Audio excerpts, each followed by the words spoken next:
ಗುರುರ್ಬ್ರಹ್ಮ ಗುರುರ್ವಿಷ್ಣು ಗುರುರ್ದೇವೋ ಮಹೇಶ್ವರ ಗುರುರ್ಸಾಕ್ಷಾತ್ ಪರಬ್ರಹ್ಮ ತಸ್ಮೈ ಶ್ರೀ ಗುರವೇ नमः. जयाच्या जनी जन्म नामार्थ झाला, जयाने सदा वास नामात केला. जयाच्या मुखी सर्वदा नाम कीर्ती, नमस्कार त्या ಬ್ರಹ್ಮ ಚೈತನ್ಯ ಮೂರ್ತಿ. ಶ್ರೀರಾಮ್ ಸಮರ್ಥ. ಎಲ್ಲ ಆತ್ಮಜ್ಯೋತಿಗಳಿಗೆ ಸಾಷ್ಟಾಂಗ ಪ್ರಣಾಮ. ಇಂದಿನ 3 ಸೆಪ್ಟೆಂಬರ್ ಶ್ರೀ ಮಹಾರಾಜರವರ ಪ್ರವಚನ ಸಾಧನೆಯಲ್ಲಿ ಪೂರ್ಣ ಭಾವ ಹಾಗೂ ತಳಮಳ ಬೇಕು. ಸಾಧನೆಯಲ್ಲಿ 2 ಇಂಪಾರ್ಟೆಂಟ್ ಮಾತು. ಏನು ಬೇಕಪ್ಪ? ಪೂರ್ಣ ಭಾವ, ಪೂರ್ಣೋತ್ತಮ ಭಾವ. ಏನು? ರಾಮ, ನೀನು ನನ್ನವನು, ನಾನು ನಿನ್ನವನು. ಮತ್ತು ತಳಮಳ ಬೇಕು. ಎಂಥ ತಳಮಳ? ನೀನು ನನಗೆ ಬೇಕೇ ಬೇಕಪ್ಪ ರಾಮ, ನಿನ್ನ ಹೊರತಾಗಿ ನನಗೆ ಯಾರೂ ಆಧಾರವಿಲ್ಲ, ನಿನ್ನ ಹೊರತಾಗಿ ಜಗತ್ತಿನಲ್ಲಿ ಏನೂ ಪ್ರಿಯಕರವಾದ ವಸ್ತುನೇ ಇಲ್ಲ ರಾಮ, ನೀ ನನಗೆ ಬೇಕೇ ಬೇಕು ಅಂತ ತಳಮಳ ಉಂಟಾದಾಗ, ಆ ಪೂರ್ಣ ಭಾವ ಇದ್ದಾಗ ಸಾಧನೆಗೊಂದು ಕಳಸಕ್ಕೆ ಏರತ್ತೆ. ಅಂದರೆ ಊರ್ಧ್ವರೇತಕ್ಕೆ ಸಾಧನೆ ನಮ್ಮದು ಹೋಗಿ ಮುಟ್ಟಿ ನಾವು ರಾಮನಲ್ಲಿ ಒಂದಾಗುವ ಸಾಧ್ಯತೆ ಆಗುತ್ತದೆ. ಏನು ಹೇಳ್ತಾರಪ್ಪ ಶ್ರೀ ಮಹಾರಾಜರು? ನಾವೆಲ್ಲರೂ ಸೇರಿ ಶ್ರವಣ, ಚಿಂತನ, ಮನನ ಮತ್ತು ನಿಧಿಧ್ಯಾಸ. ಏನು ನಿಧಿಧ್ಯಾಸ? ರಾಮ, ನೀನು ಬೇಕೇ ಬೇಕು, ನಿನ್ನ ಹೊರತಾಗಿ ನನಗೆ ಚೈನ್ ಇಲ್ಲ, ನಿನ್ನ ಹೊರತಾಗಿ ನನಗೆ ಶಾಂತಿ ಇಲ್ಲಪ್ಪ, ನೀ ನನಗೆ ಬೇಕೇ ಬೇಕು ಅನ್ನೋದನ್ನು ನಿಧಿಧ್ಯಾಸವನ್ನು ನಾವೆಲ್ಲರೂ ಸೇರಿ ಮಾಡೋಣ.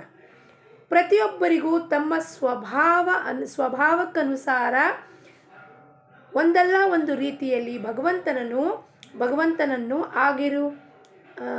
ಅರಿತುಕೊಳ್ಳಲು ಬರುತ್ತದೆ. ನಾವೆಲ್ಲರೂ ಭಗವಂತನ ಒಂದೊಂದು ರೀತಿಯಲ್ಲಿ ಅರಿತುಕೊಂಡಿರ್ತೀವಿ. ಹೆಂಗಪ್ಪ? ಮಾರುತಿಯು ದಾಸ್ಯತ್ವದಿಂದ ಭಕ್ತಿ ಮಾಡಿದನು, ದಶರಥನು ಪುತ್ರ ರೂಪದಿಂದ ಭಗವಂತನನ್ನು ಆರಾಧಿಸಿದನು. ಭಗವಂತನು ನನ್ನವನು ಹೇಗೆ ಆಗುತ್ತಾನೆಂಬುದನ್ನು ವಿಚಾರ ಮಾಡಬೇಕು. ಹೆಂಗೆ ಒಬ್ಬೊಬ್ಬರಿಗೆ ಒಂದೊಂದು ರೀತಿಯಲ್ಲಿ. ಮೀರಾಗೆ ಕೃಷ್ಣ ಪರಮಾತ್ಮ ಹೆಂಗೆ ಕಾಣಿಸ್ತೆ, ಮೇರೆ ತೋ ಗಿರಿಧರ ಗೋಪಾಲ್ ದೂಸರೋನೋ ಕೊಯ್ ಮದುವೆ ಮಾಡ್ಕೊಂಡ್ಬಿಟ್ಟು ನಮ್ಮ ಜೋಡಿಗೆ, ನನ್ನ ಸಖ ಮಿತ್ರ ಗಂಡ ಎಲ್ಲವೂ ಆ ಕೃಷ್ಣನೇ, ಅವನು ಹೊರತಾಗಿ ಇನ್ಯಾರೂ ಇಲ್ಲ ಅಂತ ಮೀರಂಗಿತ್ತು. ದಶರಥನಿಗೆ ಹೆಂಗಿತ್ತಪ್ಪ? ಪುತ್ರ ರೂಪದಲ್ಲಿ ಪಡ್ಕೊಂಡ ಭಗವಂತನನ್ನ. ಪುತ್ರ ರೂಪದಲ್ಲಿ ಅವರನ್ನು ಲಾಲಿಸ್ಬೋದು, ಪಾಲಿಸ್ಬೋದು, ಶುಶ್ರೂಷೆ ಮಾಡ್ಬೋದು, ಉಣ್ಣಿಸ್ಬೋದು, ತಿನ್ನಿಸ್ಬೋದು, ಆ ವಾತ್ಸಲ್ಯ ಪ್ರೇಮದಿಂದ ಮಗನ ನೋಡಬಹುದು ಅಂತ ಇದು ಮಾಡ್ದ. ಮಾರುತಿ ಏನು ಮಾಡ್ದ? ದಾಸ್ಯ ಭಕ್ತಿ. ರಾಮನ ಹೊರತಾಗಿ ರಾಮ ನನ್ನ ಮಾಲೀಕ, ನನ್ನ ಒಡೆಯ, ನಾನು ಅವನ ದಾಸ, ಅವನು ಹೇಳಿದ ಕೆಲಸವನ್ನು ಮಾಡಲಿಕ್ಕೆ ತತ್ಪರನಾಗಿದ್ದ. ಅರ್ಜುನ ಏನು ಮಾಡ್ದ? ಸಖ್ಯತ್ವ, friend, ultimate friend, eternal friend, ಶಾಶ್ವತವಾದ ಮಿತ್ರ. ನಮ್ಮ ಪ್ರಾಪಂಚಿಕ ಮಿತ್ರರು ನಮಗೆ ಬಿಟ್ಟುಬಿಡ್ತಾರೆ. ನಮ್ಮ ಕಾಲ ಕೆಟ್ಟದಾಯಿತು ಅಂದರೆ ನಮ್ಮನ್ನು ಕೈಯೇ ಬಿಟ್ಟುಬಿಡ್ತಾರೆ ಅವರು, ಅಥವಾ ನಮಗೆ ಮೋಸ ಮಾಡ್ಬೋದು, ಅಸೂಯೆ ಪಡುವ. ಆದರೆ ಅವನು ಮಾತ್ರ ನಮ್ಮ ಕೈ ಬಿಡೋದಿಲ್ಲ, ಅಂಥ ಶಾಶ್ವತ ಮಿತ್ರ. ಅದಕ್ಕೆ ತುಕಾರಾಮ್ ಮಹಾರಾಜ್ ಹೇಳ್ತಾರೆ, ಜೇಥೇ ಮೀ ಜಾತೋ ತೇಥೇ ತು ಮಾದ ಸಂಗಾತಿ. ನನ್ನ ಫ್ರೆಂಡ್ ಹೆಂಗಿದಾನಪ್ಪ? ನಾನು ಎಲ್ಲಿ ಹೋದರೂ ಹೆಜ್ಜೆನಲ್ಲಿ ಹೆಜ್ಜೆ ಇಟ್ಕೊಂಡು ನನ್ನ ಜೊತೆಗೆ ಸದಾಕಾಲ ಬರ್ತಿರ್ತಾನೆ, ಅಂಥ ಫ್ರೆಂಡು. ಆಯಾ ರೀತಿನಲ್ಲಿ ಭಗವಂತನ ನಾವು ಹೆಂಗೆ ಪಡ್ಕೋಬೇಕಪ್ಪ? ಆ ರೀತಿಯಲ್ಲಿ ನಾವು ವಿಚಾರ ಮಾಡಬೇಕು. ಭಗವಂತನ ಪ್ರಾಪ್ತಿಗಾಗಿ ಭಕ್ತಿಯು ಸರ್ವಶ್ರೇಷ್ಠ ಸಾಧನೆಯೆಂದು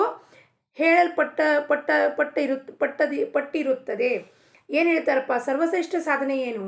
ಈಗ ನಾವು ಪ್ರಪಂಚದಲ್ಲೂ ಭಕ್ತಿ ಮಾಡ್ತೀವಿ, ಅದಕ್ಕೆ ಪ್ರೀತಿ ಅಂತೀವಿ. ಏನು? ಯಾರಾದರೂ ನಮಗೆ ಹೇಳ್ತಾರಾ, ಮಗು ಹಾಲು ಕುಡಿಸ್ಬೇಕು, ಮಗು ಹತ್ತು ಕೂಡಲೇ ತಾಯಿ ಎದ್ದು ಓಡೋಗ್ತಾಳೆ, ಅಯ್ಯೋ ನನ್ನ ಮಗು ಹಸಿವಾಗಿದೆಯಪ್ಪ ಅಂತ.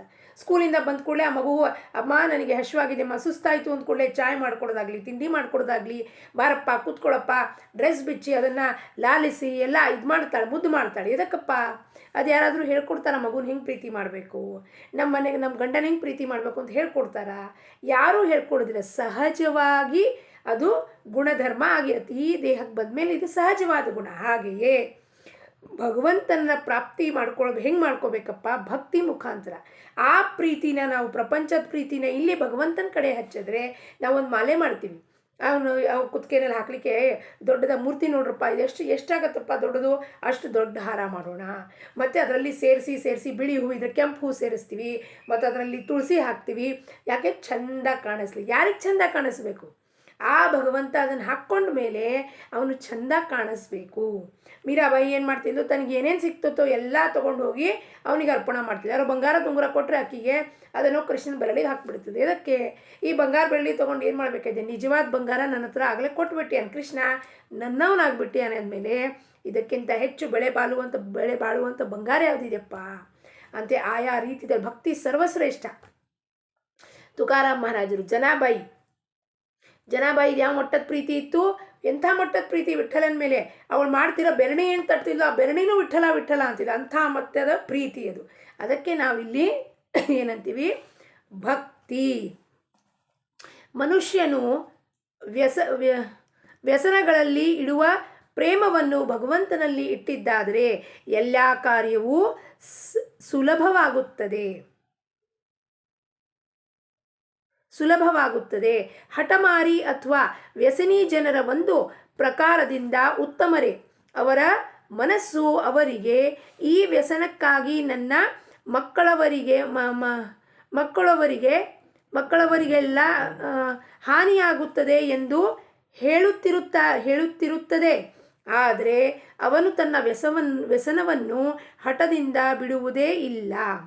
ವ್ಯಸನಿಗಳು ಮಹಾರಾಜರು ಯಾವಾಗಲೂ ಹೇಳ್ತಿರ್ತಾರೆ, ಚರಿತ್ರೆದಲ್ಲಿ ಹೇಳ್ತಿದ್ರು, ಏನಪ್ಪ ನನಗೆ ವ್ಯಸನಿ ಜನ ಬಹಳ ಇಷ್ಟ ಆಗ್ತಾರೆ. ಎದಕ್ಕಪ್ಪ ಇಷ್ಟ ಆಗ್ತಾರೆ, ಅವ್ರ ಹಠಮಾರಿತನ ಇರುತ್ತೆ, ವ್ಯಸನದ ಚಟ ಹತ್ತಿತು ಅವರಿಗೆ.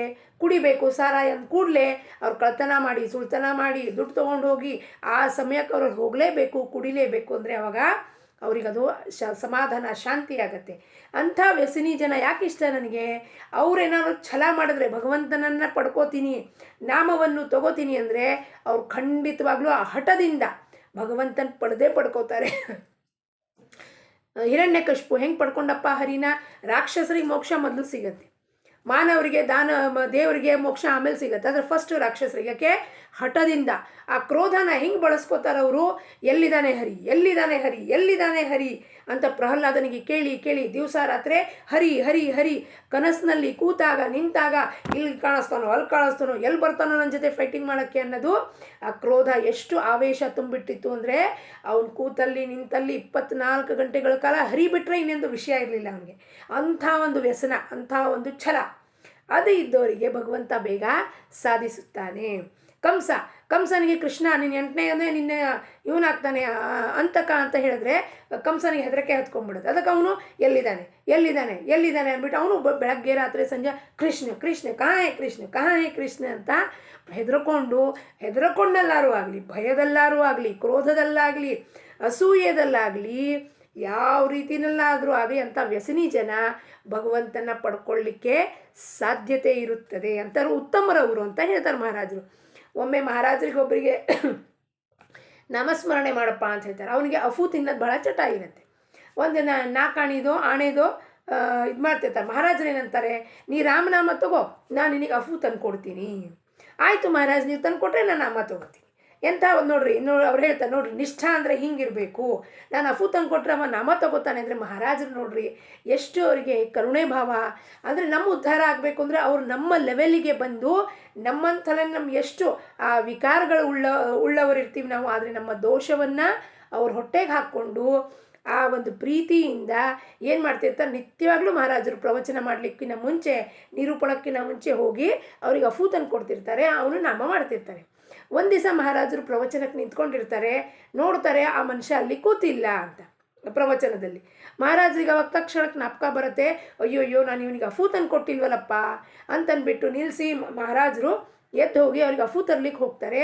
ಆಮೇಲೆ ಅವರು ಯಾಕೆ ಆಮೇಲೆ ಅವ್ರಿಗೆ ಹೋಗಿ ಕೊಡ್ತಾರೆ ಅಫೂನ. ಕೊಟ್ಬಿಟ್ಟು ನನಗೆ ಕ್ಷಮಾ ಮಾಡಿರಿ, ಇವತ್ತು ನಾನು ಮರ್ತು ಹೋಗ್ಬಿಟ್ಟಿದ್ದೆ ನಿಮಗೆ ಅಫೂ ಕೊಡೋದು ಅಂತ ಮಹಾರಾಜರು ಹೇಳ್ತಾರೆ. ಅವಾಗ ಆ ಮನುಷ್ಯನಿಗೆ ಎಷ್ಟು ಪಶ್ಚಾತ್ತಾಪ ಆಗುತ್ತೆ ಅಂದರೆ, ನನ್ನ ಒಂದು ಈ ಕೆಟ್ಟ ಚಟದ ಸಲುವಾಗಿ ಸ್ವತಃ ಮಹಾರಾಜರು ಯಾರಪ್ಪ ಸಾಕ್ಷಾತ್ ಪರಮಾತ್ಮ ಹೋಗಿ ಅಫೂ ತಂದು ಕೊಟ್ರಲ್ಲ ಅವತ್ತೇ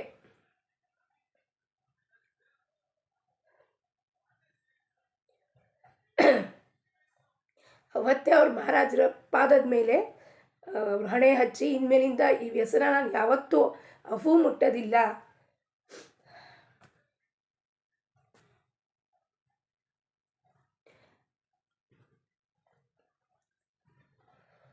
ಅಂತ ಪ್ರಮಾಣ ಮಾಡ್ತಾರೆ. ಅಂದರೆ ಸದ್ಗುರು ಹೆಂಗಿರ್ತಾರೆ, ನಮ್ಮ ಸಲುವಾಗಿ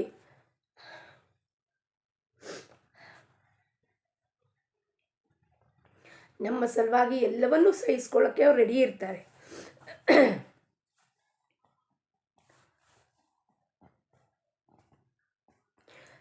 ನಾನು ನನ್ನ ಗುಣದೋಷಗಳನ್ನು ಭಗವಂತನಿಗೆ ಅರ್ಪಿಸಿದರೆ ಅರ್ಪಣಾ ಭಕ್ತಿ ಆಗುತ್ತದೆ. ಅವರನ್ನು ಆ ವ್ಯಸನಿ ಮನುಷ್ಯ ಏನಿದ್ದೋ ಅವನು ತನ್ನ ದೋಷಗಳನ್ನೆಲ್ಲ ಅರ್ಪಿಸ್ಬಿಟ್ಟ ಮಹಾರಾಜರಿಗೆ. ಅದೇ ಏನಾಯಿತು, ಅರ್ಪಣಾ ಭಕ್ತಿ. ನಾನು ಹಾರ ಹಾಕೋದು, ಪೇಡೆ ಇಡೋದು ಇದು ದೊಡ್ಡ ವಿಷಯ ಅಲ್ಲ ಮಹಾರಾಜರ ಮುಂದೆ.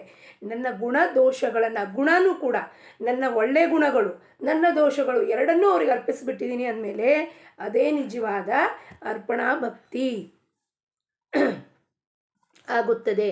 ನಾವು ಭಗವಂತನ ಭಕ್ತಿ ಮಾಡುತ್ತೇವೆ, ಆದರೆ ಅದರಲ್ಲಿ ನಿಜವಾದ ಪ್ರೇಮವಿರುವುದಿಲ್ಲ. ಇದಕ್ಕೆ ಕಾರಣವೇನೆಂದರೆ ನಮ್ಮ ದೃಷ್ಟಿಯು ನಾಲ್ಕು ಕಡೆಗೆ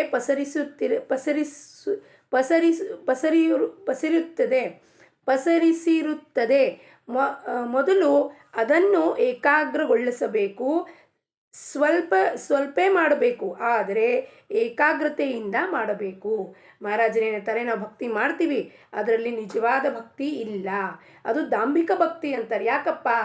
ಯಾಕೆ ಅಂದರೆ ದೇವ್ರ ಮನೆಯಲ್ಲಿ ಕೂತಿದ್ದೀವಿ, ಪೂಜೆ ಮಾಡ್ತಿದ್ದೀವಿ, ಆದರೆ ಲಕ್ಷ್ಯ ಎಲ್ಲ ಯಾರ ಕಡೆ, ಫೋನ್ ಕಡೆ ಲಕ್ಷ್ಯ, ಯಾರು ಏನು ಮಾಡ್ತಿದ್ದಾರೆ, ಮಗ ಎದ್ನೋ ಇಲ್ಲೋ, ಮಗ ಮಲ್ಕೊಂಡಿರ್ತಾನೆ, ಅವನನ್ನು ಎಪ್ಸು, ಎಷ್ಟೊತ್ತಾಯಿತು, ಸ್ಕೂಲಿಗೆ ಹೋಗಬೇಕು, ಓದ್ಕೋಬೇಕು ಅಂತ ನಾವು ಹೇಳ್ತಿರ್ತೀವಿ. ಅಂದರೆ ನಮ್ಮ ಮನಸ್ಸೆಲ್ಲ ಹೊರಗಡೆ ಇದೆ, ದೇಹ ಮಾತ್ರ ಕೂತಿದೆ ಅದರಲ್ಲಿ. ಅಂದರೆ ಅಂಥ ಭಕ್ತಿ ಉಪಯೋಗಕ್ಕೆ ಇಲ್ಲ. ಏನು ಮಾಡ್ತಿರ್ತೀವಿ ನಾವು, ಕಿಚನ್ನಲ್ಲಿ ಏನು ಅಡುಗೆ ಆಯಿತೋ ಇಲ್ವೋ, ನೈವೇದ್ಯ ತಂದೋ ಇಲ್ವೋ, ಉಪಕರಣ ತೊಳೆದಿದೆಯೋ ಇಲ್ವೋ, ಇದನ್ನೆಲ್ಲ ವಿಚಾರ ಮಾಡ್ತಿದ್ವಿ. ಅಲ್ಲಿ ಎಲ್ಲಿ ರಾಮನ ಬಗ್ಗೆ ಒಂದು ರಾಮನ ನಾಮ ತೊಗೊಂಡ್ವಿ, ರಾಮನ ಒಂದು ಸ್ತೋತ್ರ ಹೇಳಿದ್ವಿ, ಏನೂ ಹೇಳಲಿಲ್ಲ. ಅದಕ್ಕೆ ಅದು ನಿಜವಾದ ಪ್ರೇಮ ಇರುವುದಿಲ್ಲ. ಪರಂಪರಾಗತವಾಗಿ ನಮ್ಮ ಮನೆಯಲ್ಲಿ ನಾವು ಮಾಡ್ಕೊಂಬರ್ತಿದ್ದೀವಿ. ಭಯಕ್ಕೆ ನಾವು ಮಾಡಲಿಲ್ಲ ಅಂದರೆ ಪರಮಾತ್ಮ ನಮಗೆ ಶಿಕ್ಷೆ ಕೊಡ್ತಾನೆ ಅಂತ ಭಯಕ್ಕೆ ನಾವು ಇದನ್ನೆಲ್ಲ ಮಾಡ್ತೀವಿ ವಿನಃ ನಿಜವಾದ ತಳಮಳ ಮತ್ತು ಪ್ರೇಮದಿಂದ ಮಾಡಿದ್ರೆ ನಾವು ಅವನ ಹತ್ರ ಏನೂ ಬೇಡ್ಕೊಳ್ಳೋದಿಲ್ಲ. ಮತ್ತು ಜಗತ್ತಿನ ಕಡೆ ನಮ್ಮ ಲಕ್ಷ್ಯ ಆ ಕಡೆ ಈ ಕಡೆ ಹೋಗೋದೇ ಇಲ್ಲ. ಎಲ್ಲ ಲಕ್ಷ್ಯ ಕೇವಲ ನಾನು ನನ್ನ ರಾಮನ ಮಧ್ಯದಲ್ಲಿರುತ್ತೆ. ಸ್ವಲ್ಪ ಮಾಡಬೇಕು, ಆದರೆ ಏಕಾಗ್ರತೆಯಿಂದ ಮಾಡಬೇಕು. 15 ನಿಮಿಷನೇ ಮಾಡೋಣ ಪೂಜೆ, 15 ನಿಮಿಷನೇ ಜಪ ಮಾಡೋಣ ಏಕಾಗ್ರತೆಯಿಂದ. ಯಾರು ಬಂದ್ರೇನು ಬಿಟ್ರೇನು, ಮಾತಾಡ್ಸಿದ್ರೇನು, 4 ದಿವಸ ನಾವು ಸುಮ್ಮನೆ ಅವ್ರ ಕಡೆ ಲಕ್ಷ್ಯ ಕೊಡಲಿಲ್ಲ ಅಂದರೆ, ಈ ಜಪ ಮಾಡ್ತಿದ್ದಾರಪ್ಪ ಇವ್ರಿಗೆ ಡಿಸ್ಟರ್ಬ್ ಮಾಡಬೇಕು ಅಂದರೆ ಮಾಡಬಾರ್ದು ಅಂತ ಅವ್ರು ಬಿಟ್ಟು ಹೋಗ್ತಾರೆ. ಇಲ್ಲ, ನಾವು ಅವ್ರಿಗೆ ನಾವೇ ಹೋಗ್ಬಿಡ್ತೀವಿ. ಯಾಕೆ ಹೋಗ್ಬಿಡ್ತೀವಿ? ಯಾಕೆಂದರೆ ನಾನು ಅಲ್ಲಿ ಭಗವಂತನ ಬಗ್ಗೆ ಪ್ರೇಮ ಇಲ್ಲ, ಅವ್ರ ಬಗ್ಗೆ ಜಾಸ್ತಿ ವಿಚಾರ ಮಾಡ್ತೀವಿ. ಪರಮಾರ್ಥವನ್ನು ಬೇಸರದಿಂದ ಮಾಡಬಾರದು. ಇದು ಪರಮಾರ್ಥ ಬೇಸರದಿಂದ ಮಾಡೋದಲ್ಲ. ಜಗತ್ತಿನಲ್ಲಿ ನನಗೆ ಬೇಸರ ಆಗ್ತಿದೆ, ಅಲ್ಲಿ ಏನೋ ಅಂದರು, ನನಗೆ ನಿಂದನೆ ಮಾಡಿದ್ರು, ಅದನ್ನು ತಡ್ಕೊಳ್ಳಿಕ್ಕಾಗಲಿಲ್ಲ ಅಂದ್ಬಿಟ್ಟು ಜಪ ಮಾಡಿ ಹೇಳ್ಕೊಂಡು ರಾಮ ರಾಮ ರಾಮ ರಾಮ ಚಿದಂಬರ ಚಿದಂಬರ ಚಿದಂಬರ ಅಂದರೆ ಹಂಗೆ ಬೇಸರದಿಂದ ಮಾಡಬಾರದು. ನಮ್ಮ ಭಾವನೆಗಳು ವ್ಯಕ್ತವಾಗುವುದಕ್ಕೆ ಯೋಗ್ಯ ದಿಶೆಯು ಹೇಗೆ ಪ್ರಾಪ್ತವಾಗಿತ್ತೆಂಬ ಕಡೆಗೆ ಲಕ್ಷ್ಯ ಕೊಡಬೇಕು. ನಮ್ಮ ಭಾವನೆ ಅಂದರೆ ನಮ್ಮ ಪ್ರೀತಿಯ ಒಂದು ಸಲುವಾಗಿ ವ್ಯಕ್ತಪಡಿಸಬೇಕು, ಎಲ್ಲವನ್ನೂ ವ್ಯಕ್ತಪಡಿಸ್ಬೇಕು. ಆ ವ್ಯಕ್ತಪಡಿಸಿದಾಗ ಅವನಿಗೆ ಗೊತ್ತಾಗತ್ತೆ ಇದಕ್ಕೆ ಏನು ತಳಮಳ ಇದೆಯಪ್ಪ.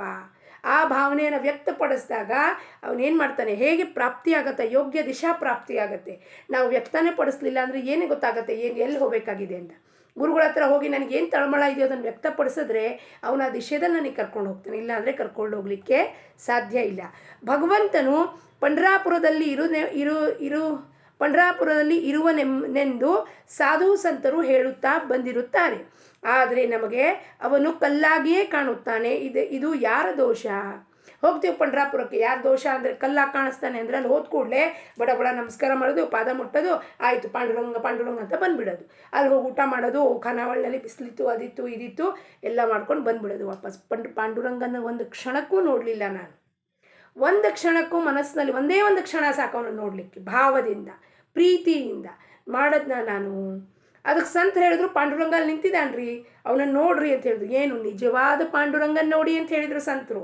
ನಾವು ಹೋಗಲ್ಬಿಟ್ಟು ಎಲ್ರಿ ಅವ್ರು ಸಂತರು ಹೇಳ್ತಾರೆ ಪಾಂಡುರಂಗ ಇದ್ದಾನಂತಲ್ಲಿ ಬರೀ ಕಲ್ಲಿನ ಮೂರ್ತಿ ಇದೆ. ಯಾರ ದೋಷ? ನಮ್ಮ ದೋಷ. ನಮ್ಮ ಭಾವನೆಯದೇ ದೋಷವಾಗಿರುತ್ತದೆ. ಭಾವನೆ ಇಟ್ಟಂತೆ ಕೃತಿಯಾಗುತ್ತದೆ. ಮೀರಾಬಾಯಿ ಅಂತ ಭಾವನೆ ಇಟ್ಟಿದ್ಲಪ್ಪ, ಮೇರೆ ತೋ ಗಿರಿಧರ್ ಗೋಪಾಲ್ ದೂಸರೋ ನೊಪ್ಪು, ಯಾರೂ ಇಲ್ಲ. ರಾಜ ತನ್ನ ಗಂಡನಿಗೂ ಹೇಳಿಬಿಟ್ಲು, ನೋಡಪ್ಪ ನೀನು ನನಗೆ ಮುಖ್ಯ ಇಲ್ಲ, ನಾನಿನ್ನು ಹೆಂಡತಿ ಆಗಿದ್ದೀನಿ, ಕರ್ತವ್ಯದ ಪೂರ್ತಿಗೆ ಹೆಂಡ್ತಿ ಇದ್ದೀನಿ, ಆದರೆ ನನ್ನಿಂದ ನೀನೇನು ಅಪೇಕ್ಷೆ ಮಾಡಬೇಡ. ಯಾಕೆಂದರೆ ನನ್ನ ಸರ್ವಸ್ವವನ್ನು ನಾನು ಕೃಷ್ಣನಿಗೆ ಕೊಟ್ಟು ಬಿಟ್ಟಿದ್ದೀನಿ, ಗಿರ್ಧಾರಿಗೆ ಕೊಟ್ಟು ಬಿಟ್ಟಿದ್ದೀನಿ. ಇನ್ನೀನು ಇದನ್ನು ಮುಟ್ಟಿದ್ರೇನೋ ಬಿಟ್ರೇನೋ ಅದ್ರ ಬಗ್ಗೆ ನನಗೆ ಆಸಕ್ತಿನೇ ಇಲ್ಲ. ಅದಕ್ಕೆ ರಸ್ತೆದಲ್ಲಿ ಹೋಗಿ ತನ್ನ ತಂಬೂರಿ ಹಿಡ್ಕೊಂಡು ಬೇರೆ ತೋರು ಗಿರ್ಧರ್ ಗೋಪಾಲ್ ಅಂತ ಹಾಡು ಹೇಳ್ತಿದ್ಲು. ಅವಳಿಗೆ ಭಯ ಇರಲಿಲ್ಲ, ರಾಜಂದು ಭಯ ಇರಲಿಲ್ಲ, ಪ್ರಜಾದು ಭಯ ಇರಲಿಲ್ಲ, ಯಾರ್ದು ಇರಲಿಲ್ಲ. ಒಂದೇ ಒಂದು ಹೇಳ್ತಿದ್ಲು, ಏನಪ್ಪ, ರಾಣಾಜಿ ಮೈ ತೋ ಹರಿ ಕೆ ಗುಣ ಗಾಸು, ರಾಜಾ ರೂಠೆ ನಗರಿ ರಾಖೆ, ಹರಿ ರೂಠೆ ಕಹಾ ಜಾऊं, राणा जी मैं तो ಗೋವಿಂದ ಕೆ ಗುಣ ಗಾಸು. ರಾಣಾಜಿ ನಾನು ಗೋವಿಂದನ ಗುಣ ಬಿಟ್ಟಿನಿ, ಯಾರ್ದು ಗುಣ ಹೇಳೋದಿಲ್ಲಪ್ಪ. ಆ ರಾಜ್ಯ ಋಷಿ ಇರ್ತಾರೆ, ಅವರ ರಾಜ್ಯದ ಪುರೋಹಿತರು ಇರ್ತಾರೆ, ಅವ್ರಿಗೆ ಹೇಳ್ತಾಳೆ ಮಾಂಸ ಭಕ್ಷ್ಯ ಮಾಡೋದು ತಪ್ಪು, ಪ್ರಾಣಿಗಳನ್ನು ಸಾಯಿಸೋದು ತಪ್ಪು, ಎಲ್ಲರೂ ವಿರುದ್ಧ ಹೋಗ್ತಾಳೆ, ತನ್ನನ್ನು ತಾನು ಬಿಟ್ಕೊಡೋದಿಲ್ಲ. ಅವಳು ಕೃಷ್ಣ ಪ್ರೇಮದಲ್ಲಿ ರಾಣಾಜಿ ಹೇಳ್ತಾಳೆ, ನೀನು ಒಮ್ಮೆ ನನಗೆ ಮೇಲೆ ಸಿಟ್ಟು ಮಾಡಿಕೊಂಡ್ರೆ ಈ ನಗರದಲ್ಲಿ ಇರೋ ಜನ ನನಗೆ ಕಾಯ್ತಾರೆ, ಆದರೆ ನನ್ನ ಹರಿ ನನ್ನ ಕೃಷ್ಣ ನನ್ನಿಂದ ದೂರ ಆದನಪ್ಪ, ನನ್ನಿಂದ ಅವನು ಬೇಜಾರು ಪಟ್ಕೊಂಡಪ್ಪ, ನಾನು ಯಾರ ಹತ್ರ ಹೋಗ್ಲಪ್ಪ ಅಂತ ಹೇಳ್ತಾಳೆ. ಅಂದರೆ ಯಾರಿಂದನೂ ಆಕೆಗೆ ಭಯ ಇರೋದಿಲ್ಲ, ಅದಕ್ಕೆ ವಿಷ ಕೊಟ್ಟರು ಸಹ ಅನ್ನೋದು ಅಮೃತ ಆಗೋಗುತ್ತೆ, ಆಕೆಗೆ ಎಂಥದೂ ಆಗೋದಿಲ್ಲ. ಅಂಥ ಒಂದು ಭಾವನೆ ತಳಮಳ ನಮ್ಮಲ್ಲಿರಬೇಕು. ನಾವು ಭಗವಂತನಲ್ಲಿ ಪೂರ್ಣ ಭಾವನೆ ಇಡಬೇಕು. ದೀಪವು ಸ್ವಲ್ಪ ದೂರ ಆಯಿತೆಂದರೆ ದಾರಿ ತಪ್ಪುತ್ತದೆ. ಆದ್ದರಿಂದ ಯಾವಾಗಲೂ ಭಗವಂತನ ಕಡೆಗೆ ದೃಷ್ಟಿಯನ್ನಿಟ್ಟುಕೊಂಡು ವ್ಯವಹರಿಸಬೇಕು. ದೀಪ ಸ್ವಲ್ಪ ದಾರಿಯಿಂದ ಹೋಗ್ತಿರ್ತೀವಿ ಟಾರ್ಚ್ ಹಿಡ್ಕೊಂಡು, ಅಲ್ಲಿ ಒಂದು ಸ್ವಲ್ಪ ಕತ್ಲೆ ಆಯಿತು ಕಾಣಿಸ್ಲಿಲ್ಲ ಅಂದರೆ ನಾವು ದಾರಿ ತಪ್ಪಿಬಿಡ್ತೀವಿ, ಅಲ್ಲಿ ಇಲ್ಲಿ ಯಾವ ಕಡೆ ಬೇರೆ ರೋಡಿಗೆ ಹೋಗ್ಬೋದು. ಅದರಂತೆ ಭಗವಂತನದಿಂದ ಒಂದು ಕ್ಷಣವೂ ವಿಸ್ಮರಣೆ ಆಯ್ತಂದ್ರೆ ಏನಾಗತ್ತಲ್ಲಿ, ನನ್ನ ವ್ಯವಹಾರ ತಪ್ಪು ಹೋಗುತ್ತೆ. ಅವನ ಭಗವಂತನ ಸ್ಮರಣೆ ಅಂದರೆ ವಿವೇಕ ಜಾಗೃತ ಮಾಡಿ ಅಸಾರ ವಿಚಾರನ್ನು ಬೇರೆಪಡಿಸಿ ಸಾರವನ್ನು ಹಿಡ್ಕೊಂಡು ಅಸಾರವನ್ನು ಬಿಟ್ಟು ವ್ಯವಹಾರ ಮಾಡಬೇಕು. ಸಾಧನೆಗೆ ಯಾವಾಗಲೂ ಅತ್ಯಂತ ಮಹತ್ವ ಕೊಡಬೇಕು. ತಾಳ ಸ್ವರಗಳು ಹೊರತು ಪ್ರೇಮ ಬರುವುದಿಲ್ಲ ಎಂದೇನೂ ಅಲ್ಲ. ತಾಳ, ತಂಬೂರಿ, ಮೃದಂಗ ಇದ್ದರೆ ನಮಗೆ ಭಾಳ ಚೆನ್ನಾಗಿ ಭಜನೆ ಮಾಡ್ಲಿಕ್ಕೆ ಬರುತ್ತೆ ಅಂಥದ್ದೇನು ಸತ್ಯ ಅಲ್ಲ. ನಿಮ್ಮ ಕೂಗು ಅವನು ತಳಮಳ ಇದ್ದರೆ ಅವನು ಕೇಳಿಸ್ಕೊತಾನೆ. ಅದಕ್ಕೆ ನಿಮಗೆ ರಾಗ ಬರೋದಿಲ್ಲ, ನನಗೆ ಹೇಳಕ್ಕೆ ಬರೋದಿಲ್ಲ ರೀ, ಅವ್ರು ತುಂಬ ಚೆನ್ನಾಗಿ ಹೇಳ್ತಾರೆ ರೀ, ನನಗೆ ಬರೋದಿಲ್ಲ ಅನ್ನೋ ಭಾವನೆಯೇ ಇಟ್ಕೊಳ್ಳೋದು ಅವಶ್ಯಕತೆ ಇಲ್ಲ. ತುಕಾರಾಮ್ ಮಹಾರಾಜರು ಕೀರ್ತನೆ ಮಾಡಿದಾಗ ಎಲ್ಲರೂ ಎದ್ದು ಹೋಗಿಬಿಟ್ಟಿರ್ತಾರಂತೆ, ಇವನೊಬ್ಬನೇ ಏನೋ ಹೇಳ್ಕೊತಿದ್ದಾನಪ್ಪ ಅಂತ. ತುಕಾರಾಮ್ ಮಹಾರಾಜರು ಬೆಳಗಿನ ಜಾವದ ತನಕ ಕೀರ್ತನೆ ಒಬ್ಬರೇ ಮಾಡ್ತಿದ್ದಾರೆ, ಅವರೇ ತಾಳ ಹಿಡ್ಕೊಂಡು ಅವರೇ ಹೇಳ್ತಿದ್ದಾರೆ, ಪಾಂಡುರಂಗ ಪಾಂಡುರಂಗ ಭಂಗ ಹೇಳ್ತಿದ್ದಾರೆ, ಪಾಂಡುರಂಗನ ಕೊಂಡಾಡ್ತಿದ್ದಾರೆ, ಪ್ರೇಮ ಮಾಡ್ತಿದ್ದಾರೆ. ಎಲ್ಲರೂ ಎದ್ದು ಹೋಗ್ಬಿಟ್ರು. ಕಡೆಗೆ ಒಬ್ಬ ಮನುಷ್ಯ ಕೂತಿರ್ತಾನೆ, ನೀನು ಯಾಕಪ್ಪ ಕೂತಿದ್ಯಾವೋ, ಇವನೊಬ್ಬ ಕೂತಿದ್ದಾನೆ, ಇಲ್ರಿ ಈ ಜಮಖಾನ ಹಾಸಿತ್ತಲ್ಲ, ಈ ಜಮಖಾನ ನಂದು, ಅದನ್ನು ತೆಕ್ಕೋಬೇಕು ಅಂತ ಕೂತೀನಿ, ಯಾಕೆ ಕಣ್ಣು ಬಿಡ್ತೀರಾ ಅಂತ ನಾನು ಕಾಯ್ತಾ ಕೂತಿದ್ದೀನಿ ಅಂತ ಹೇಳ್ತಾರೆ. ಆದರೆ ತುಕಾರಾಮ್ ಮಹಾರಾಜರು ಕಣ್ಣು ಮುಚ್ಕೊಂಡು ಕೀರ್ತನೆ ಮಾಡೋಕ್ಕೆ ಶುರು ಮಾಡಿದಾಗ ಅವರು ಪಾಂಡುರಂಗನ ಪ್ರೇಮದಲ್ಲಿ ಭಕ್ತಿದಲ್ಲಿ ಇಷ್ಟು ತಲ್ಲೀನರಾಗ್ಬಿಟ್ರು, ಯಾರು ಕೂತಿದ್ದಾರೆ, ಯಾರು ಹೋಗಿದ್ದಾರೆ, ಯಾರು ಕೇಳಿಸ್ಕೊಂಡಿದ್ದಾರೆ ಅನ್ನೋದು ಭಾವನೆ ಇರಲಿಲ್ಲ. ಯಾರು ಕೇಳಿಸ್ಕೊತಿದ್ದಾನೆ, ಇಲ್ಲಿ ಕೂತಿರೋ ಪಾಂಡುರಂಗ ಕೇಳಿಸ್ಕೊತಿದ್ದಾನೆ, ಎಲ್ಲ ಮಾತನ್ನು ಎಲ್ಲ ಅಭಂಗಗಳನ್ನು ಕೇಳಿಸ್ಕೊತಿದ್ದಾನೆ, ಪ್ರೀತಿಯಿಂದ ಹೇಳ್ತಿದ್ದಾನಪ್ಪ ನನ್ನ ಭಕ್ತ, ನನ್ನ ಹೊರತಾಗಿ ಇನ್ಯಾರು ಕೇಳಿಸ್ಕೋಬೇಕು. ಅದಕ್ಕೆ ಅವ್ರಿಗೆ ಮಾತ್ರ ಅವ್ರು ಹೇಳ್ತಾ ಇದ್ದಾರೆ, ತಲ್ಲೀನರಾಗಿದ್ದಾರೆ, ಕಣ್ಣು ಮುಚ್ಕೊಂಡ್ಬಿಟ್ಟಿದ್ದಾರೆ, ಏನು ಜಗತ್ತಿನ ಅರಿವೇ ಇಲ್ಲ. ನಾನು ಯಾರ ಮುಂದೆ ಭಜನೆಯನ್ನು ಮಾಡುತ್ತೇನೆಯೋ ಅವನು ಕೇಳುತ್ತಾನೆ ಎಂಬ ಭಾವನೆಯಿಂದ ಮಾಡಿದರಾಯಿತು. ಯಾರು ಕೇಳಿಸ್ಕೊತಾನೆ, ಅವನು ಕೇಳಿಸ್ಕೊತಾನೆ ಅಂದಮೇಲೆ ನನಗೇನಕ್ಕೆ ಭಯ ಪಟ್ಕೋಬೇಕು. ತಾಳ ಬರಲಿಲ್ಲ ಅಂದರೂ ಪರವಾಗಿಲ್ಲ, ಸ್ವರ ಬರಲಿಲ್ಲ ಅಂದರೂ ಪರವಾಗಿಲ್ಲ, ಹೆಂಗೆ ಹೇಳಿದ್ರು ಅವನು ಕೇಳಿಸ್ಕೊತಾನೆ. ನಾನು ಭಗವಂತನವನೇ ಇರುತ್ತೇನೆಂದು ಅಂದುಕೊಳ್ಳಬೇಕು. ಅವನ ಕೃಪೆ ಯಾವಾಗ ಆದಿತೆಂಬ ತಳಮಳ ಹೊಂದಬೇಕು. ಹಾಗೂ ನಾನು ಮಾಡುವುದೆಲ್ಲವನ್ನು ಮನಪೂರ್ವಕ ಮಾಡುವೇನೋ ಅಥವಾ ಇಲ್ಲವೋ ಎಂಬುದನ್ನು ನೋಡಬೇಕು. ಮನಪೂರ್ವಕವಾಗಿ ಮಾಡ್ತೀನೋ ಹೆಂಗೆ ಮಾಡ್ತಿದ್ದೀನಿ ಅನ್ನೋ ನೋಡ್ಬೇಕು. ನಾನು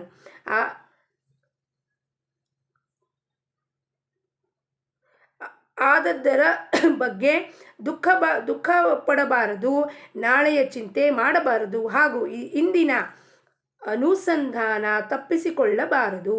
ಭಗವಂತನು ಸಾಕ್ಷಾತ್ತಾಗಿ ಮುಂದೆ ನಿಂತುಕೊಂಡಿರುತ್ತಾನೆ ಎಂದು ತಿಳಿದು ನಾಮಸ್ಮರಣೆ ಮಾಡಬೇಕು. ಇಲ್ಲೇ ಸಾಕ್ಷಾತ್ ನಿಂತಿದ್ದಾನಪ್ಪ ನನ್ನ ಮುಂದೆ ರಾಮ.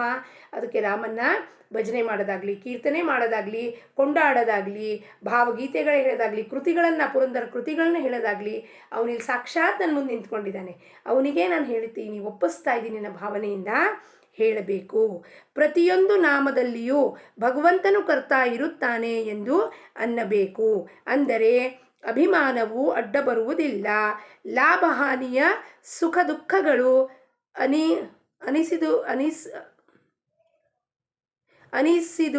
ಅನಿಸದಿರುವುದೇ ಭಕ್ತಿಯ ನಿಜವಾದ ಪ್ರಗತಿಯಾಗಿರುತ್ತದೆ. ಏನಪ್ಪ, ಲಾಭ ಹಾನಿ ಆಗಲಿ, ಸುಖ ದುಃಖ ಆಗಲಿ, ಮಾನಪಮಾನಗಳಾಗಲಿ, ಇವೆಲ್ಲವೂ ಏನಿದೆಯೋ ಏನು ಇದರಿಂದ ಏನೂ ಅನ್ನಿಸ್ತಾ ಇಲ್ಲ. ಅಂದರೆ ನಿಜವಾದ ಭಕ್ತಿಯಲ್ಲಿ ಪ್ರಗತಿ ಆಗ್ತಾ ಇದೆ. ಇನ್ನೂ ನಮ್ಮ ಮನಸ್ಸಿಗೆ ಬೇಜಾರಾಗ್ತಿದೆ, ಸಮ್ಮಾನ ಸಿಕ್ಕಿಲ್ಲ, ಯಾರೋ ನಮ್ಮ ಕೊರಳಿಗೆ ಹಾರ ಹಾಕಿಲ್ಲ, ಶಾಲ್ ಕೊಟ್ಟಿಲ್ಲ, ಕೋಕೋನೆಟ್ ಕೊಟ್ಟಿಲ್ಲ, ಬಹುಮಾನಗಳನ್ನು ಕೊಟ್ಟಿಲ್ಲ, ನನ್ನ ಹೆಸರೇ ಅಲ್ಲಿ ಯಾರ ಮುಂದೆ ಹೇಳಲಿಲ್ಲ ಅಂತ ಅನ್ನಿಸ್ತಾ ಇದೆ ಅಂದರೆ ಭಕ್ತಿಯಿಂದ ನಾವು ಬಹಳ ದೂರ ಇದ್ದೀವಿ, ಭಗವಂತನ ಹತ್ರ ಮುಟ್ಟಿಲ್ಲ ಅಂತ ತಿಳ್ಕೋಬೇಕು. ದೇಹದ ಕರ್ತವ್ಯದ ಮರ್ಯಾದೆಯನ್ನು ಕಾಪಾಡಿಕೊಂಡು ವಿಷಯಗಳಲ್ಲಿಯ ವೃತ್ತಿಯನ್ನು ಭಗವಂತನ ಕಡೆಗೆ ಹಚ್ಚುವುದೇ ನಿಜವಾದ ಸೀಮೋಲ್ಲಂಘನವಾಗಿರುತ್ತದೆ. ಸೀಮೋಲ್ಲಂಘನ ಮಾಡ್ತಾರೆ ಅಂದರೆ ದಾಟಿ ಹೋಗುವುದು, ಸೀಮನ ಉಲ್ಲಂಘನ ಮಾಡುವುದು. ಏನಪ್ಪ, ದೇಹ ಬುದ್ಧಿ ಮನಸ್ಸನ್ನು ದಾಟಿ ಹೋಗುವುದು. ಅವನಲ್ಲಿ ಒಂದಾಗಬೇಕು ಅಂದರೆ ಇವೆಲ್ಲ ದಾಟಿ ಹೋಗಬೇಕು. ದೇಹ ಬುದ್ಧಿ ಮನಸ್ಸು ಚಿತ್ತ ಅಹಂಕಾರವನ್ನು ದಾಟಿ ಹೋದಾಗ ನಿಜವಾದ ಸೀಮೋಲ್ಲಂಘನ ಆಗತ್ತೆ. ಅಲ್ಲಿ ತನಕ ಆಗೋದಿಲ್ಲ, ಅದು ಸೀಮೋಲ್ಲಂಘನ ಆಗತ್ತೆ ಅಂತ ಈ ದಸರಾ ಸಮಯದಲ್ಲಿ ಮಾಡ್ತಾರೆ, ಸೀಮೋಲ್ಲಂಘನ ಮಾಡಬೇಕು ಅಂತ. ಅಂದರೆ ಏನಪ್ಪ, ದೇಹಾತ್ಮಭಾವ, ದೇಹಭಾವ, ಮನಸ್ಸು, ಬುದ್ಧಿ, ನಾನು ಮಾಡ್ತೀನಿ ಅನ್ನೋದು ಅಹಂಕಾರ, ಮಮತ್ವ ಇವೆಲ್ಲ ದಾಟು ಹೋದಾಗ ಅವನನ್ನು ನಿಜವಾಗಿಯೂ ನಾವು ಪಡ್ಕೊಳ್ಳಿಕ್ಕೆ ಸಾಧ್ಯತೆ, ರಾಮನಲ್ಲಿ ಒಂದಾಗಲಿಕ್ಕೆ ಸಾಧ್ಯತೆ. ನಿಜವಾದ ಸೀಮೋಲ್ಲಂಘನ ಆಗಿರುತ್ತದೆ. ಇಲ್ಲ ಇದಪ್ಪ,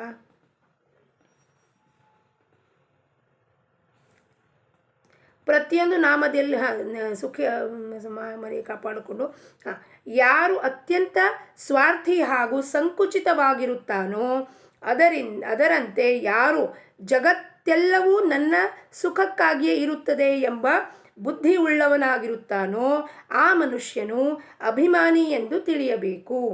ಮನುಷ್ಯನು ಎಷ್ಟು ಸ್ವಾರ್ಥಿಯೋ ಅಷ್ಟು ಅವನು ಪರಾಧೀನನಾಗಿರುತ್ತಾನೆ. 5 ಜನರಿಂದ ಸುಖ ಪಡೆಯುವ ಮಾರ್ಗವೇನೆಂದರೆ ಪ್ರಪಂಚ, ಹಾಗೂ ಒಬ್ಬರಿಂದ ತನ್ನಲ್ಲಿ ತಾನೇ ಸುಖ ಪಡೆಯುವುದೇನೆಂದರೆ ಪರಮಾರ್ಥ. 5 ಜನದಿಂದ ನನಗೆ ಈ ಸುಖ ಬೇಕು. ಸ್ವಾರ್ಥಿ ಜನ ನಾವೆಲ್ಲ ಹೆಂಗಿದೀವಪ್ಪ, ಪ್ರಪಂಚಕ್ಕೆ ಜನ ಸ್ವಾರ್ಥಿ ಇದ್ದೀವಿ. ಅವರಿಂದ ಸುಖ ಬೇಕು, ಇವರಿಂದ ಸುಖ ಬೇಕು, ಇವರಿಂದ ಸಂತೋಷ ಬೇಕು, ಅವ್ರು ನನಗೆ ಕೇಳಲಿಲ್ಲ, ಅವರು ನನ್ನನ್ನು ಮಾತಾಡಿಸ್ಲಿಲ್ಲ, ಇದೆಲ್ಲವೂ ನಮ್ಮ ಗಂಡ ನನಗೆ ತಂದುಕೊಡ್ಲಿಲ್ಲ, ನನ್ನ ಮಕ್ಕಳು ಮಾಡಲಿಲ್ಲ, ಅವರು ಮಾಡಲಿಲ್ಲ ಅಂತ ಏನು ಅಪೇಕ್ಷೆ ಮಾಡ್ತೀವೋ ಅದೇ ಪ್ರಪಂಚ. 5 ಜನ ಸೇರಿದ್ರೆ ಪ್ರಪಂಚ. ಒಬ್ಬನೇ ಇದ್ದ ಅಂದರೆ ಏನಪ್ಪ, ತನ್ನಲ್ಲಿ ತಾನಿರುವುದು, ಒಬ್ಬನೇ ಇರೋದು ಅಂದರೆ ಅವಾಗೇನಿರುತ್ತೆ, ನಿಜವಾದ ಸುಖ ಅವನು ಪಡೆಯುತ್ತಾನೆ. ಅದಕ್ಕೆ ಪರಮಾರ್ಥ ಅಂತಾರೆ. ಪರಮಾರ್ಥ ಅಂದರೆ ಏನು, ಒಬ್ಬನೇ ಇರೋದು. ಬಹು ಆಯಿತು ಅಂದರೆ ಏನಾಯ್ತಲ್ಲಿ, ಪ್ರಪಂಚ ಸೃಷ್ಟಿ ಆಯಿತು, ಬ್ರಹ್ಮಾಂಡ ಬಂತು, ಎದುರುಗಡೆ ಜಗತ್ತು ಬಂತು. ಅದರಿಂದ ಏನು, ಸುಖ ದುಃಖ ಉಂಟಾಗಿ ಆಗುತ್ತದೆ. ಇಂದಿನ ಬೋಧವಚನ, ಭಗವಂತನು ಇರುತ್ತಾನೆ ಎಂಬ ಭಾವನೆಯಿಂದ ಸಾಧನೆ ಪ್ರಾರಂಭಿಸಬೇಕು, ಹಾಗೂ ಭಗವಂತನ ಇದ್ದೇ ಇರುತ್ತಾನೆ ಎಂಬ ಭಾವನೆಯಲ್ಲಿ ಸಮಾಪ್ತಿ ಮಾಡಬೇಕು. ನನ್ನ ಶುರುವಾತ್ ಇಲ್ಲಿಂದ ಆಗಬೇಕು, ಭಗವಂತ ಇದ್ದಾನಪ್ಪ, ಇಂದಿನದಿಂದ ನಾನು ನಾಮ ತಗೋತಾ ಇದ್ದೀನಿ, ರಾಮ ಇದ್ದಾನಪ್ಪ ಅಂತ. ಇನ್ನು ಸಮಾಪ್ತಿ ಹತ್ರ ಆಗಬೇಕು, ರಾಮ ಇದ್ದೇ ಇದ್ದಾನೆ, ನನ್ನ ಸುತ್ತಮುತ್ತಲೂ ಇದ್ದಾನೆ, ಮೇಲಿದ್ದಾನೆ, ಕೆಳಗೆ ಇದ್ದಾನೆ, ಪಕ್ಕಕ್ಕೆ ರಾಮ, ಇಲ್ಲಿಗೆ ರಾಮ, ಬಲಕ್ಕೆ ರಾಮ, ಎಡಕ್ಕೆ ರಾಮ, ಕೂತಾಗ ರಾಮ, ನಿಂತಾಗ ರಾಮ, ಪ್ರತಿಯೊಂದು ಕ್ಷಣದಲ್ಲೂ ರಾಮ ಇದ್ದೇ ಇದ್ದಾನೆ ನನ್ನ ಜೊತೆಗೆ. ಅದರಲ್ಲಿ ಸಮಾಪ್ತಿ ಆಗಬೇಕು ಅಂದರೆ ಅದರಲ್ಲೇ ನನ್ನ ಅಂತ್ಯ ನಾನು ಸಾಧಿಸಬೇಕು. ನನ್ನ ಅಂತ್ಯಕಾಲ ಬಂದಾಗ ಏನು, ಇಲ್ಲೇ ರಾಮ ನನ್ನ ಎದುರುಗಡೆ ಬಂದಿಯಾನು, ಬಾರಪ್ಪ ನನ್ನನ್ನು ಕರ್ಕೊಳಕ್ಕೆ ಬಂದಿದ್ಯಾ ನೀನು ಸ್ವಾಮಿ, ನಿನ್ನ ಜೊತೆ ಬರಕ್ಕೆ ನಾನು ರೆಡಿ ಇದ್ದೀನಿ ಅಂತ ಸಮಾಪ್ತಿಯಾಗಬೇಕು ಅಂತ ಹೇಳುತ್ತಾ, ಲೋಕ ಸಮಸ್ತ ಸುಖಿನೋ ಭವಂತು. ಜಾನಕಿ ಜೀವನ ಸ್ಮರಣ. ಜೈ ಜೈ ರಾಮ್.